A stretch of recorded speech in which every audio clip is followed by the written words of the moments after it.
50 years ago today, the Senate passed the Civil Rights Act of 1964 after breaking an 83-day filibuster led by Southern Democrats.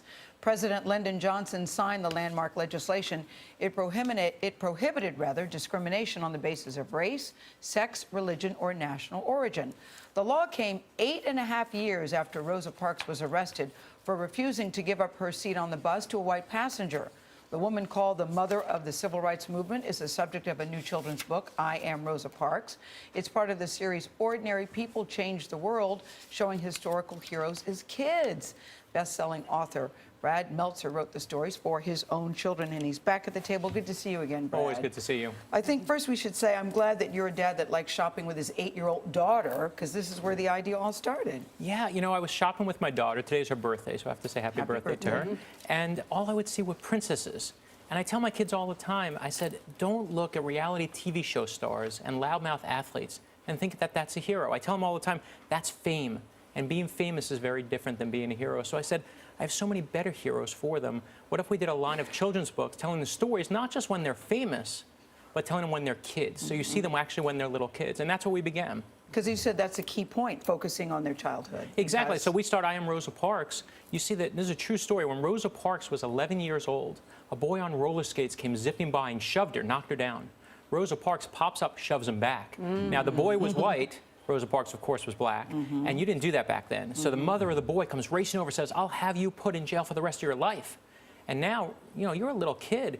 You go running, that'd be understandable. Right. What she does is she stands up to the mother, more important, stands up for herself and says, your son bothered me. I don't want to be bothered anymore. Yeah. So she says, and she says that the mother and the boy never picked on her again. And I want my son to hear that story. I want my daughter to hear that story. And in fact, if you look back at her, the fact that she stood up then was indicative of what she might do on a bus. Of course, you show someone, you show any childhood, and kids understand that. They understand the bus part, but they understand the bully. So my young son was being bullied a couple weeks ago in the cafeteria. My older son, after reading the book, said to my younger son, you need to be like Rosa Parks. You got to stand up to the bully.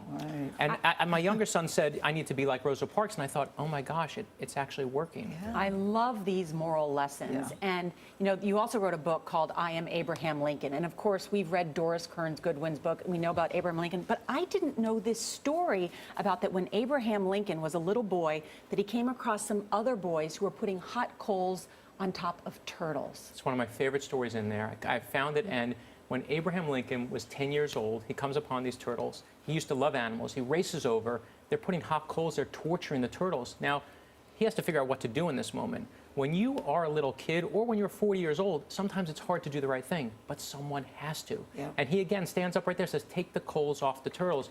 When my younger son sees that, he says, Dad, I want to be like him. I want to be like Abraham Lincoln and help people. And then Abraham Lincoln is known for his writing. One of his first essays was about this moment. It was right after that. He goes into his classroom, writes his first essay about being kind to animals.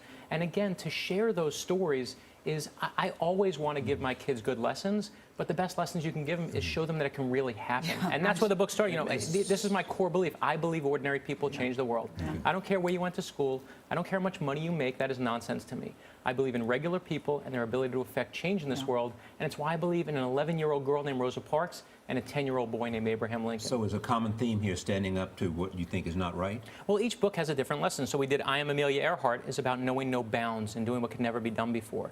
Lincoln's is about standing up for others. Rosa Parks, standing up for yourself. And my goal is, you know, we're doing I Am Albert Einstein in September. We're doing I Am Jackie Robinson in January.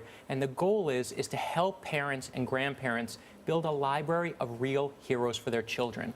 That's the goal here. Is we're a country, look around. We're starving for heroes. Yep. And this is our solution. You have found them. And you're a best-selling author in the adult category and the children's category, but you say you are most proud of this. Listen, we're all going to have legacies. Yep. I hope that this one could be mine. And you know what? I hope you make it into like a cartoon series for kids to watch too, because there's such great lessons. Anyway, I appreciate it. My unsolicited advice. We like the book, Brad. Thank you very much. We love them. Yeah. Love them, Brad. Thank you.